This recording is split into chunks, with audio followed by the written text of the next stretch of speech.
গ্রাহক আপনার ব্যবসার পণ্য, সুখী গ্রাহক পিঁড়িতে আপনার জন্য মার্কেটিং করে দেবে। ধরুন, আপনার দোকান থেকে একটি কাস্টমার খুবই সন্তুষ্ট হয়ে সে বাড়িতে গেল। তখন সে পিঁড়িতে তার আত্মীয়স্বজনের কাছে বলবে আপনার দোকানের কথা। অমুক একটি দোকানে গেলাম, সে ভালো সার্ভিস দিছে, তার থেকে ভালো পণ্য পাওয়া যায়, তার আচরণ ভালো। আপনার গ্রাহক যদি আপনার দোকান থেকে অসন্তুষ্ট হয়ে যায়, তাহলে সে আপনার নামে খারাপ বদনাম করবে।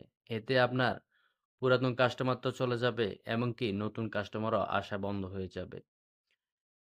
যেহেতু আপনি কাস্টমারের সাথে খুবই ভালো ব্যবহার করবেন, আপনার বাসাতে যেমন মেহমান আসলে আপনি খুবই সুন্দরভাবে ভালো ব্যবহার করেন।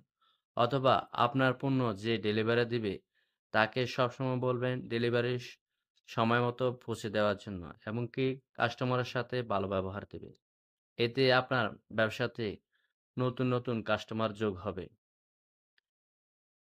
আপনি কোন ব্যবসা করেন কমেন্টে জানাতে ভুলবেন না। আর Facebook থেকে দেখে থাকলে ফলো দিয়ে দিবেন। YouTube থেকে দেখে থাকলে সাবস্ক্রাইব করে দিবেন। আসসালামু আলাইকুম ওয়া রাহমাতুল্লাহি ওয়া বারাকাতুহু।